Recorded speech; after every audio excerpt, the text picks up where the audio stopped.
Hello everyone, कैसे हो आप सब। एक बार पुनः स्वागत है आप सभी का हमारे अपने YouTube channel Shiv coaching classes पर। उम्मीद करता हूं आप सभी मस्त होंगे, बेहतर होंगे, आप सभी की पढ़ाई भी अच्छे से चल रही होगी। तो आज की इस वीडियो में हम मॉडल सेट 6 यानी कि जो हमने मॉडल सेट तैयार किया है उसमें से हमने आपको मॉडल सेट 5 तक के इंपॉर्टेंट क्वेश्चन की वीडियो आपको प्रोवाइड करा दी थी। यानी जितने भी इंपॉर्टेंट वस्तुनिष्ठ क्वेश्चन थे उसकी वीडियो हमने आपको प्रोवाइड करा दी थी। आज की इस वीडियो में हम जो हमारा मॉडल सेट 6 है इसके पूरे के पूरे ऑब्जेक्टिव क्वेश्चन का सलूशन देखने वाले हैं। तो चलिए सीधे वीडियो को स्टार्ट करते हैं।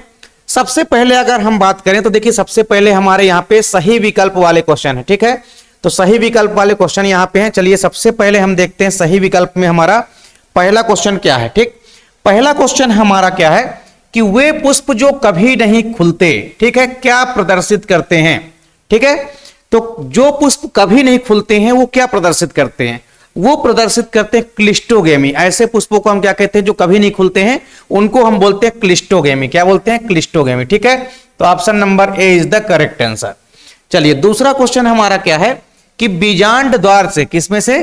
बीजांड द्वार से पराग नलिका के प्रवेश को हम क्या कहते हैं। मतलब किसी भी बीजांड के अंदर जब पराग नलिका का प्रवेश बीजांड द्वार सिरे से होता है तो उसको हम क्या बोलते हैं?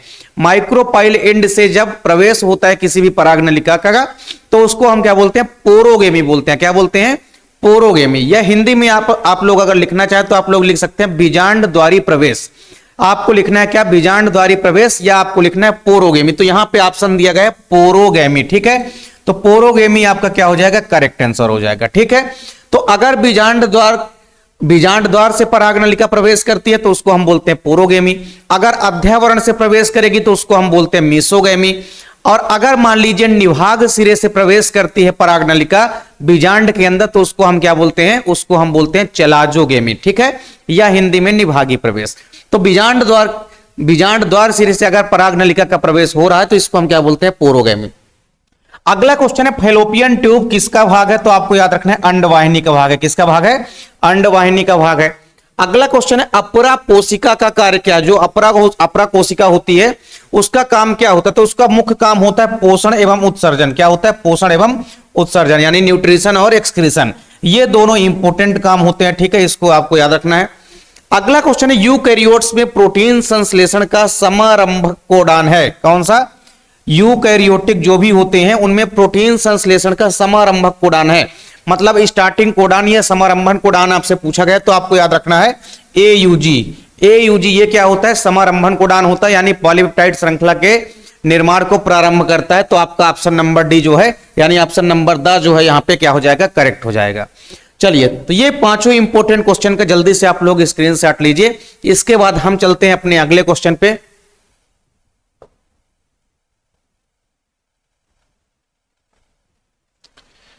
चलिए, तो हमारा अगला क्वेश्चन है अंगों के प्रयोग तथा अनुप्रयोग का सिद्धांत किसने दिया?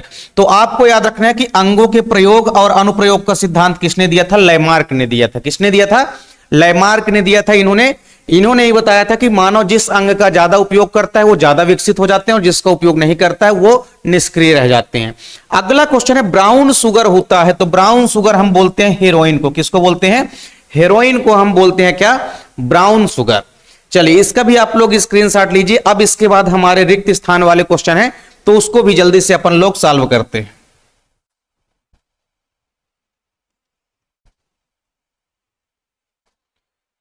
चलिए, तो रिक्त स्थान वाले क्वेश्चन में सबसे पहला जो हमारा क्वेश्चन है, मानव में गर्भावस्था कितने दिनों की होती है? तो मानव में गर्भावस्था जो होती है वो लगभग कितने दिनों की होती है? 280 दिनों की। कितने दिनों की? 280 दिनों की। अगर आप 270 से 280 लिखते हैं तब भी सही माना जाएगा आपका। ठीक है, क्योंकि कई सारी अलग अलग जगहों पे 270 से 270 दिन से 280 दिन लिखा हुआ है और अधिकतर जगह आपका लिखा गया है 280 दिन। ठीक है, तो मानव में गर्भावस्था 9 महीने की होती है, यानी कि लगभग 280 दिनों की होती है। अगला क्वेश्चन है सूर्यमुखी में किस प्रकार के पुंकेसर यानी कि स्टेमिन पाए जाते हैं? ठीक, सनफ्लावर का जो प्लांट होता है इसमें आपको हमेशा याद रखना है कि सिनजिनेसियस प्रकार के कैसे पाए जाते हैं? सिनजिनेसियस। और सिनजिनेसियस का मतलब है कि जुड़े हुए पुंकेसर रहेंगे। ठीक है, सिनजिनेसियस,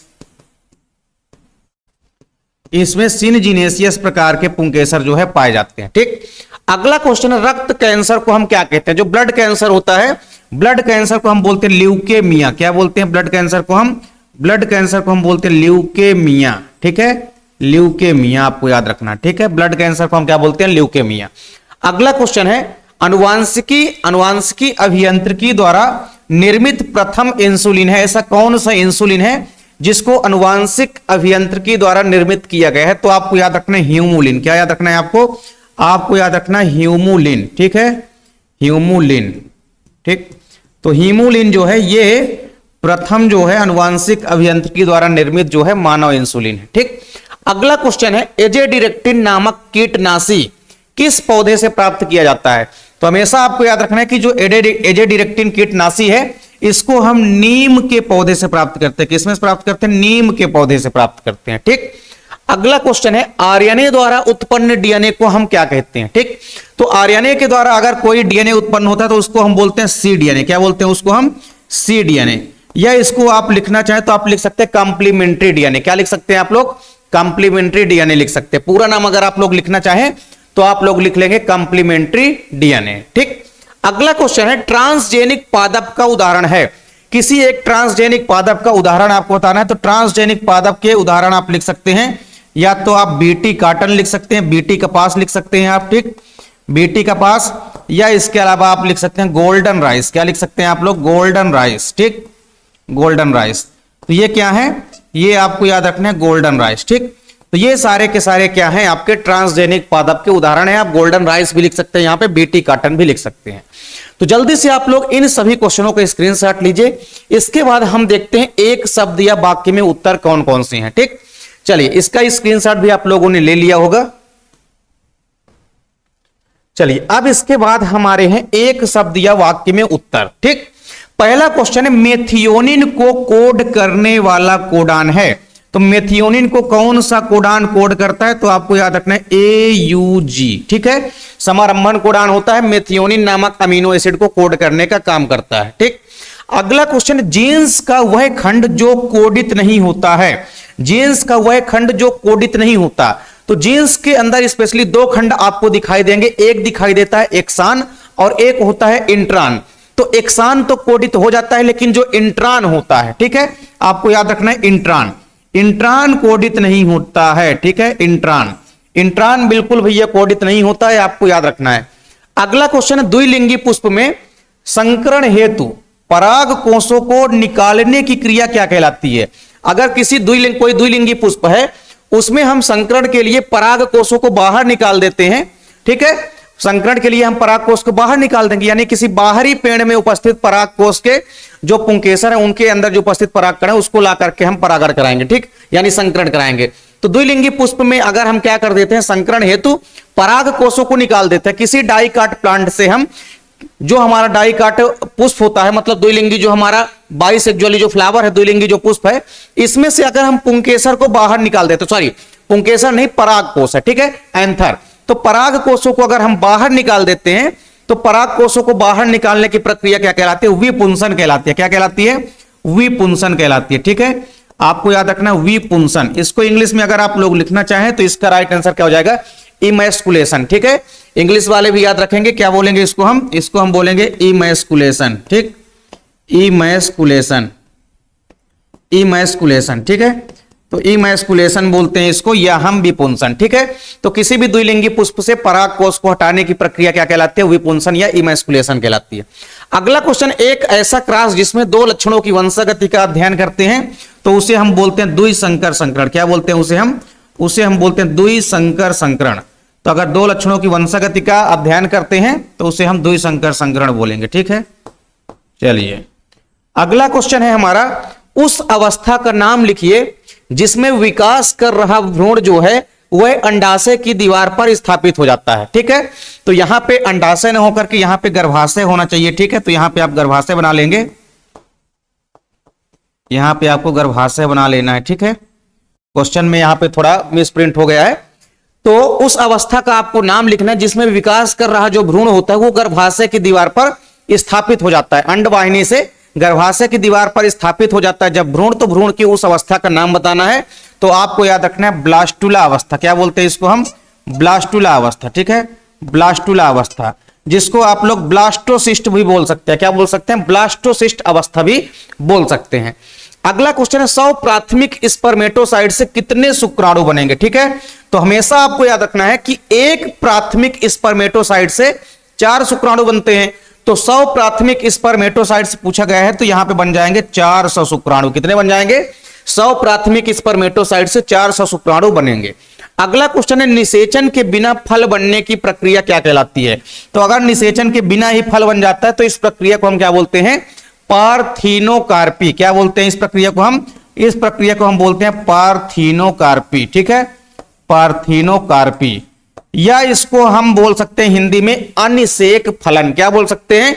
हिंदी में आपको लिखना है तो आप लिख सकते हैं अनिषेक फलन। ठीक है, तो बिना निषेचन के ही अगर फल बन जाता है तो ये अनिषेक फलन कहलाता है या पार्थिनोकार्पी कहलाता है। सारे क्वेश्चनों को आप लोग जल्दी से स्क्रीनशॉट करके लिखिए। इसके बाद हम चलते हैं अपने सही जोड़ी वाले क्वेश्चनों पर। चलिए, अब इसके बाद हम देखते हैं पूरे के पूरे अपने सही जोड़ी वाले क्वेश्चन कौन कौन से हैं। ठीक है, तो आ जाइए आप लोग सही जोड़ी वाले क्वेश्चनों पर। पहला दिया गया है PBr 322। तो ये क्या होता है? हमने कई सारे एग्जांपल कराए हैं आपको। PBr 322 ये क्या होता है? ये एक प्रकार के प्लाज्मिड होते हैं। ठीक है, तो PBr 322 का क्या हो जाएगा? प्लाज्मिड हो जाएगा। दूसरा है भेड़ और बकरी। तो भेड़ और बकरी क्या होते हैं? शाकाहारी होते हैं। तो शाकाहारी किस में आते हैं? ये सब प्राथमिक उपभोक्ता में आते हैं। किस में आते हैं? प्राथमिक उपभोक्ता में। ठीक है, तो भेड़ बकरी का आपका क्या हो जाएगा? प्राथमिक उपभोक्ता यानी कि प्राइमरी कंज्यूमर्स हो जाएगा। इसके बाद 22 मार्च, तो 22 मार्च को हम क्या मनाते हैं? विश्व जल दिवस मनाते हैं। क्या मनाते हैं? 22 मार्च को अपन मनाते हैं विश्व जल दिवस। ठीक, अगला क्वेश्चन है 3 अक्टूबर। तो 3 अक्टूबर का हो जाएगा आपको विश्व प्राणी दिवस। ठीक है, विश्व प्राणी दिवस। कई सारे बुक में अलग अलग चीजें मिलती है, कहीं कहीं पे 4 अक्टूबर मिलता है। ठीक है, तो ये चीज भी आपको ध्यान में रखना है। तो किसी किसी बुक में 3 अक्टूबर भी लिखा मिलता है, किसी किसी में 4 अक्टूबर। तो इसको भी आप लोग देखेंगे। तो 3 अक्टूबर का संबंध किससे हो जाएगा? विश्व प्राणी दिवस से। किससे हो जाएगा? विश्व प्राणी दिवस से। फिर प्राकृतिक वर्ण, प्राकृतिक वर्ण का संबंध किससे होगा? डार्विन से होगा, क्योंकि प्राकृतिक वर्ण का संबंध किसने दिया था? डार्विन ने दिया था, चार्ल्स डार्विन ने। एडेनिन, तो एडेनिन हमको पता है क्या होती है? एडेनिन और ग्वानिन ये दोनों क्या होते हैं? प्यूरिन होते हैं। क्या होते हैं? एडेनिन और ग्वानिन होते हैं प्यूरिन। तो एडेनिन का हो जाएगा आपका प्यूरिन। थाइमिन बचा, तो थाइमिन का आपका हो जाएगा पिरिमिडिन, क्योंकि जो हमारा साइटोसिन है और थाइमिन ये डीएनए के अंदर उपस्थित पिरिमिडीन होते हैं। ठीक है, तो थाइमिन का हमारा क्या हो जाएगा? थाइमिन का हमारा क्या हो जाएगा? पिरिमिडीन हो जाएगा। तो ये सारे के सारे इंपॉर्टेंट क्वेश्चन है सही जोड़ी वाले, जिनको भी आपको तैयार कर लेना है। इसके बाद क्रमशः आप लोग देख सकते हैं, इसका आप लोग पहले तो स्क्रीनशॉट ले लीजिए जल्दी से। चलिए, इसके बाद हम देखते हैं कुछ इंपॉर्टेंट क्वेश्चन जो है, इनको भी आप लोग देख सकते हैं। ये चैप्टर सेट के जो हमारा सेट 6 है, इसके इंपॉर्टेंट क्वेश्चन आप देख सकते हैं। ये 2 अंकों वाले इंपॉर्टेंट क्वेश्चन है, क्रमशः इनको आप देख सकते हैं। इसके बाद सारे के सारे 3 अंकों वाले इंपॉर्टेंट क्वेश्चन है, जिनको भी आप लोग देख सकते हैं। सारे के सारे क्वेश्चन ये सारे सेलेक्टेड इंपॉर्टेंट क्वेश्चन है। इसके बाद आपको 4 अंकों वाले क्वेश्चन भी देख सकते हैं। ये सारे के सारे आपके 4 अंकों वाले क्वेश्चन है, जिनको आप लोग आसानी से देख सकते हैं और सॉल्व कर सकते हैं। ये सारे के सारे क्वेश्चन हमने आपको करा भी दिए हैं। अगर आप लोग नहीं देखे तो आप प्लेलिस्ट में जाएंगे, वहां पे टॉपिक सर्च करेंगे और शिव कोचिंग क्लासेस लिखेंगे तो आपका टॉपिक जो है आ जाएगा। इस प्रकार से यहां पे हमने पूरे के पूरे चैप्टर जो है हमारे 13 चैप्टर है, उसमें से हमने टोटल 10 सेट मॉडल पेपर तैयार किए थे, जिसमें से हमने आपको 6 सेट मॉडल पेपर के पूरे सोल्यूशन प्रोवाइड करा दिए हैं। अभी तक आप यदि नहीं देखे हैं तो आप प्ले लिस्ट में जाकर के देख सकते हैं। ठीक, इसके अलावा अगर आप लोगों को पूरे के पूरे मॉडल सेट का आप लोगों को पूरे के पूरे 10 सेट मॉडल सेट चाहिए तो उसके लिए आपको 30 रुपए मात्र चार्ज कास्ट करने पड़ेंगे। उसके लिए आपको कांटेक्ट करना पड़ेगा इस नंबर पे 9685 29 91 49। ठीक है, 29 91 49। तो इस नंबर पे आपको कांटेक्ट करना पड़ेगा। मात्र 30 रुपए आपको चार्ज लगेगा और आपको पूरे के पूरे 10 सेट जो है मॉडल सेट जो है प्रोवाइड कराए जाएंगे, जो कि आपके बोर्ड एग्जाम के लिए काफी हेल्पफुल हैं। अगर आप 10 इंपोर्टेंट सेट तैयार कर लेते हैं तो डेफिनेट रूप से आप बहुत अच्छा स्कोर बोर्ड एग्जाम में ले आएंगे। तो उम्मीद करता हूं आपको वीडियो पसंद आई होगी। वीडियो अगर आप लोगों को अच्छी लगे तो आप लोग लाइक कमेंट जरूर किया करें। साथ ही साथ अपने दोस्तों के बीच भी ज्यादा से ज्यादा वीडियो को शेयर करें। अगर आप लोग चैनल पे नए हैं तो चैनल को सब्सक्राइब भी जरूर कर लीजिए। मिलते हैं आप लोगों से नेक्स्ट वीडियो में, तब तक के लिए जय हिंद, वंदे मातरम।